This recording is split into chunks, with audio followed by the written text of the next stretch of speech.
আপনি বিএলও? সরকারি কর্মচারী। আমি একজন শিক্ষিকা, কিন্তু আমি বিএলও ডিউটি পড়েনি, কিন্তু আমার পড়েনি, আমার সহকর্মীর পড়েছে। আমার না বিএলও নয়, আমি বিএলও দের সমর্থনে এসেছি। মানে আজকে যে এতজন শিক্ষকরা নেমেছেন বিএলও রা এসেছেন, তো আরেকটা দিন নষ্ট হচ্ছে, কিন্তু প্রতিবাদ না জানালে তো আমাদের ভবিষ্যৎটাও নষ্ট হবে। আমি বিএলও নই, আমি শিক্ষিকা, হাওড়া ডিস্ট্রিক্টের প্রেসিডেন্ট, হাওড়া সদরে। নমস্কার বন্ধুরা, আপনারা দেখছেন রিপোর্টার বাংলা। তো যে ভিডিওটা দেখলেন ছোট্ট করে আপনাদের দেখালাম, এরা আজকে কলকাতাতে হচ্ছে বিএলও দের আন্দোলন। মানে তারা কাজ করতে পারছে না, তাদের অনেক প্রেসার হয়ে যাচ্ছে, তাই তারা আন্দোলন করতে রাস্তায় নেমেছে। তো যখন মিডিয়া পৌঁছালো তাদের কাছে, তাদেরকে জিজ্ঞেস করলো যে বিএলও দের আন্দোলন মানে নিশ্চয়ই বিএলও রাই থাকবে। তো তাদেরকে যখন প্রশ্ন করা হলো যে আপনারা কি বিএলও, তা আপনারা পুরো ভিডিওতে দেখতে পারেন প্রত্যেককেই স্বীকার করছে যে আমি বিএলও নই, আমি আমার সহকর্মীর জন্য এসেছি।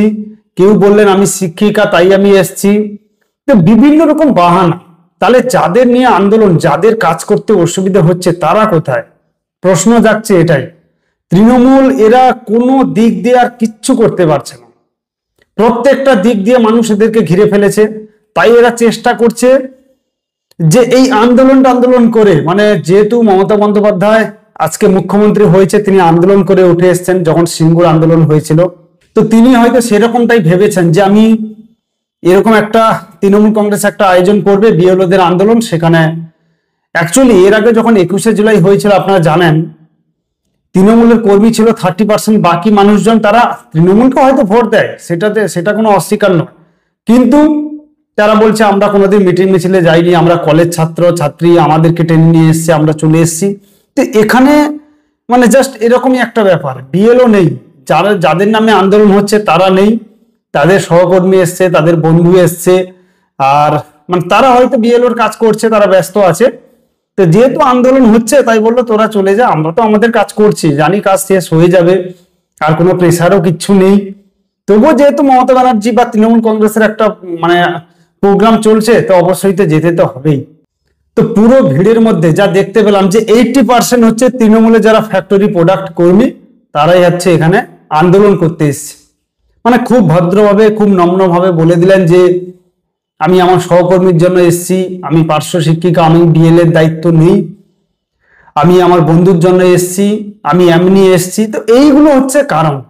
তো কোথাও গিয়ে আমার মনে হচ্ছে, মানে এদের মুখ দেখে আমার কোথাও মনে হচ্ছে যে এরা আদৌ স্কুলে যায় তো, মানে কষ্ট করে যারা স্কুলে যাবে তারা অন্তত এই এসআইআর প্রক্রিয়াকে না বলবে না, এবং তারা স্বাগত জানাবে যে হ্যাঁ, দেশের স্বার্থে যদি অনুপ্রবেশকারীকে আমরা বের করে দিতে পারি, বা অবৈধ ভোটার যারা রয়েছে তাদেরকে যদি আমরা চিহ্নিত করে বের করে দিতে পারি, তাহলে আমার দেশেরই লাভ।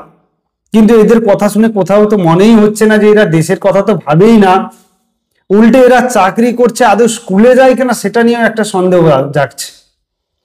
তৃণমূলের তো বহু রকম প্রোডাক্ট ইদানিং বেরিয়েছে, তো তারপরে ছাত্রছাত্রীদের জন্য এদের নাকি খুব চিন্তা হয়, মানে এইসব দিদিমণিদের নাকি ছাত্রছাত্রীদের জন্য খুব চিন্তা যে আমরা স্কুল করতে পারছি না, ছাত্রছাত্রীদের পড়া হচ্ছে না। সারা বছর কি করছে সেগুলো তো আমরা কেউ দেখতে যাচ্ছি না, কিন্তু দেশের স্বার্থে এরা একটা ভালো কাজকেও সাপোর্ট করছে না। যাই হোক, এদের বন্ধু বান্ধব বা এদের সহশিক্ষিকা যারা রয়েছেন, যারা বিএলওর দায়িত্বে রয়েছেন, বা যারা বন্ধু বান্ধব হিসেবে এসছেন, তারা হয়তো বিএলওটা ঠিকঠাক ভাবে পালন করছে। এরা বাদ বাকি কি করছে যে আমরা তো দায়িত্বে নেই, তো আমরা গিয়ে অন্তত মিটিং থেকে ঘুরে আসি। তো এটা আমি পরিষ্কারভাবে বলতে চাই যে যারা বিএলও হিসেবে কাজ করছে তাদের কোনোভাবে কোনো প্রেসার নেই। তাদেরকে প্রেসার দিচ্ছে একটা বিশেষ রাজনৈতিক দল যে তোমরা এটাকে বিভিন্ন জায়গায় গিয়ে কোথাও মাথা ঘুরে পড়ে যাও, কোথাও কার বাড়িতে গিয়ে বলো যে আমার পেট খারাপ, আমার মাথা ঘুরোচ্ছে, বা আমার শরীর অসুস্থ লাগছে, আমাকে একটু শুতে দিন। তো এই নাটকগুলো তোমরা করার চেষ্টা করো, যাতে আমরা এইগুলো মিডিয়াতে দেখাতে পারি এবং মানুষকে বোঝাতে সফল হই যে হ্যাঁ সত্যি এসআইআর খুব চাপের, এরা করতে পারছে না। যে কাজ আমার এলাকায় আমার যে বিএলও রয়েছে তারা যেভাবে কাজ করছে আমি দেখে এলাম, মানে একটা মাধ্যমিক পাস ছেলে, 15-16 বছরের ছেলেকেও যদি ভালোভাবে দায়িত্ব দেওয়া যায়, মানে একটু যারা পড়াশোনা করছে, কেন এই কথাটা বললাম, বেশিরভাগ এখন পড়াশোনা করছে না, কেন রাজ্যের যা শিক্ষা ব্যবস্থার হাল করে দিয়েছে, তো সেখানে 6, 7, 8 পর্যন্ত পড়ে অনেকে পড়া ছেড়ে দিচ্ছে। তো সেই হিসেবে আমি বললাম যে একটু যারা পড়াশোনা করছে মাধ্যমিক পাস ছেলে মেয়ে তাদেরকে দিলে তারা 15 দিনের মধ্যে আমার মনে হয় কমপ্লিট করে দেবে, সেরকম প্রক্রিয়া আমি দেখলাম বা যা ফর্মগুলো যা দেখলাম। এবার আপলোডের বিষয় যেটা রয়েছে সেটা অবশ্যই তারা তো খুব জলদি করবে। বর্তমান যারা রয়েছে তো অনেক পুরনো শিক্ষক শিক্ষিকা তারা হয়তো মোবাইলটা ঠিক মতো ব্যবহার করতে জানেন না। যদি কেউ প্রশ্ন তুলেন আমি আগে থেকে বলে রাখছি, আপনি জানেন না মোবাইল ব্যবহার করতে, আপনার বাড়িতে কেউ রয়েছে, বাড়ির পাশে কেউ রয়েছে, এবং আপনি যখন আজকে রাস্তায় নেমেছেন যে আমাদের চাপ হচ্ছে, তো নিশ্চয়ই আপনি তৃণমূলের কর্মী। তো তৃণমূলের এরকম প্রচুর কর্মী রয়েছে যারা বাহানা দিচ্ছেন। আমি বলে রাখি, তৃণমূলের প্রচুর কর্মী রয়েছে যারা নিজেদেরকে শিক্ষিত বললেও অ্যাকচুয়ালি অশিক্ষিত। তো মোটামুটি তারা এটা ফিল আপ করে দিতে পারবে, এবং অনলাইন হোক, অনলাইনে তারা আরামসে এগুলো আপলোড করে দিতে পারবে। মানে সত্যি কথা বলতে কি 2011 সালের পর থেকে যারা চাকরি পেয়েছে তাদেরকে দেখে কোথাও যেন আমার মনে হচ্ছে যে এরা খুব চাপে আছে। না, এসআইআর নিয়ে নয়, চাকরি নিয়ে। জানে যে মমতা ব্যানার্জির আমলে চাকরি পেয়েছি মানে কোথায় কবে কি কেস হয়ে যাবে, কবে চাকরি থেকে বাদ পড়ে যাব, তার থেকে যখন তৃণমূল যা বলছে সেটাই করি, যদি একটু অন্তত বেঁচে থাকতে পারি। তো এটাই হচ্ছে এইরকম প্রক্রিয়া। এসআইআর প্রক্রিয়া খুব সহজ প্রক্রিয়া।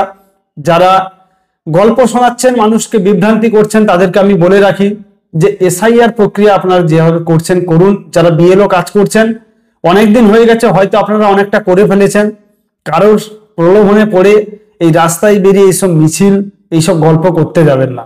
কাজ কিন্তু আপনাকে করতেই হবে। আপনি 25 দিনের জায়গায় হয়তো 40 দিন নেবেন, 50 দিন নেবেন, সেটা হয়তো কমিশন কি করবে আমি জানি না। তবে হয়তো আমার যেটা মনে হচ্ছে যে কমিশন আবার এক্সট্রা টাইম দেবে, কিন্তু কাজ আপনাকে করতেই হবে। আপনি রাস্তায় নেমে সে আন্দোলন করুন আর চিৎকার করুন, কেউ শুনবে না।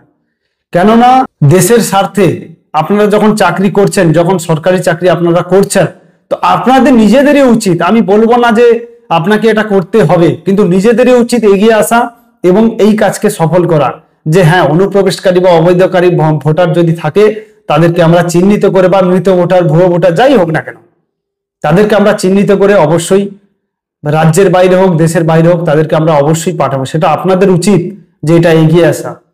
সেটা আপনারা না করে কি করছেন, ওই তৃণমূল কংগ্রেসের কিছু প্রতিনিধি রয়েছে, দেখি আমি মোটামুটি টিভিতে দেখতে পাই বা সোশ্যাল মিডিয়াতে এখন দেখা যায়, এরকম একজন আছে, এইখান থেকে একটা দাড়ি, পার্থ চ্যাটার্জির মতো মোটামুটি একটা দাড়ি করে, তার টাইটেল হচ্ছে দত্ত। তিনি ইদানিং শুধু ফেক ভিডিও ছড়াচ্ছেন। আজকে একটা পোস্ট করেছেন মিড ডে মিলের ব্যাপার নিয়ে। পশ্চিমবঙ্গে প্যান্ডেল খাটিয়ে, মানে প্যান্ডেল করে স্কুলে ক্যাটারিং দিয়ে বাচ্চাদেরকে খাওয়ানো হচ্ছে। চিন্তা করতে পারছেন, এই পশ্চিমবঙ্গ এতটাই উন্নতি হয়ে গেছে এখন যে স্কুলে স্কুলে মিড ডে মিলের রান্না করে খাওয়ানো হচ্ছে, প্যান্ডেল করে ক্যাটারিং দিয়ে, বাইরের ক্যাটারিং দিয়ে সুন্দর করে বসিয়ে খাওয়ানো হচ্ছে। আর দেখাচ্ছেন মধ্যপ্রদেশে নাকি রুটি খাচ্ছে, রুটি কি ভাত কিছু একটা খাচ্ছে, ছবিতে দেখলাম, কাগজের উপর করে। মানে সত্যি কথা বলছি, মানে মানুষ এখনো যে মূর্খ, তৃণমূলের যে যারা নেতাকর্মী রয়েছে, নেতাদের কথা তো ছেড়েই দিই, 95% মূর্খ। যারা কর্মী রয়েছেন, আপনারা তো পড়াশোনা করছেন, অন্তত এইগুলো দেখে অন্তত বোঝার চেষ্টা করুন যে হ্যাঁ, যে আমার নেতা এইরকম পোস্ট করেছে সে ভুল পোস্ট করেছে, এটা একদম ভুল। মানুষকে বিভ্রান্তি করা কোনো মতেই উচিত নয়। আপনি বিরোধিতা করছেন করুন, আপনার তৃণমূল দলকে ভালো লাগে আপনি করুন, কেউ না বলবে না, কিন্তু যা পোস্ট করছেন একটা বাচ্চা ছেলে দেখলেও হাসবে। এবং সত্যি কথা বলতে কি, সামনে পেলে হয়তো জুতো খুলেও আপনাকে গালে দিয়ে দিতে পারে, লাগিয়ে দিতে পারে, সেটাও হয়তো হতে পারে, সেটা নিয়ে বড় কিছু নয়, সেটা হবে অবশ্যই পরে। তো এটাই হচ্ছে তৃণমূলের আসল খেলা। এসআইআর কে বন্ধ করতে, যেহেতু দেখছে বাংলাদেশি ভোটার চলে যাচ্ছে, তাই এসআইআর কি করে বন্ধ করা যায় সেই প্রক্রিয়া এখন তারা খুঁজছে। যদিও পারবে না, তবুও তাদের মতো করে তারা চেষ্টা তো অবশ্যই করবে। কেননা একটা রাজনৈতিক দল যাদের কোনো কাজ নেই, তারা কি এমনি বসে থাকবে? কিছু না কিছু তো একটা করতেই হবে। তাই তারা এই বিএলওদের নিয়ে মিছিল করছে। কিন্তু মিছিলে আমরা যা দেখতে পেলাম 80% কোনো বিএলও নয়। এসছেন কিছু মানুষ যারা ভুয়ো, যারা কোনো চাকরি করেন না, এসছে কিছু মানুষ যারা চাকরি করেন, তারা কিন্তু কেউ বিএলও নয়। তো এভাবেই কিন্তু আন্দোলন আজকে চলছে।